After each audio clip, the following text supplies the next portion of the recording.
Now let's talk about attachments on ischial spine. Ischial spine give attachment to sacrospinous ligament. Sacrospinous ligament convert greater sciatic notch into the foramen. One attachment is on ischial spine, another attachment is on sacrum. This ligament is present horizontally. So, sacrospinous ligament, which is attached on the ischial spine, it converts greater sciatic notch into the foramen. Lesser sciatic notch at its upper end and lower end. It gives attachment to gemellus superior superiorly and gemellus inferior inferiorly. And lesser sciatic notch is occupied by a tendinous obturator internus muscle. Femoral surface of the ischium. Femoral surface of the ischium, which is present between the anterior border and the lateral border of the ischial tuberosity. It gives attachment to obturator externus muscle. And at the lateral border of the ischial tuberosity, over here, it give attachment to quadratus femoris muscle, or it give origin to quadratus femoris muscle, over here.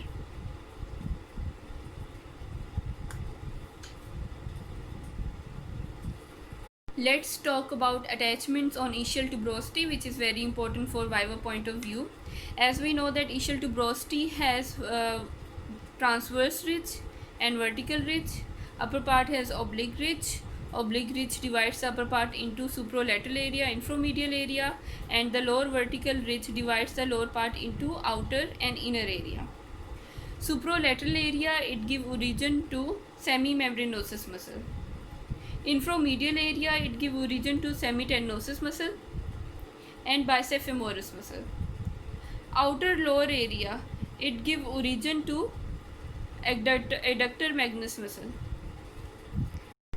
The lateral margin of ischial tuberosity, it gives attachment to ischiofemoral ligament, and the medial margin of the ischial tuberosity, it gives origin to sacrotuberous ligament. Sacrotuberous ligament, another attachment is on the posterior superior iliac spine and posterior inferior iliac spine. These fibers are directed upward, and these fibers convert lesser sciatic notch into the foramen. Now let's talk about attachment on the conjoint ischiopubic rami. As we have already discussed that inferior ramus of the pubis as well as ramus of the ischium, at its lower margin, it gives origin to gracilis muscle. Lateral to the gracilis, adductor brevis muscle originates. Further lateral to the adductor brevis, on the outer margin of the obturator foramen, obturator externus muscle originates. And near the ischial tuberosity, on the lower outer area over here, it gives origin to adductor magnus muscle.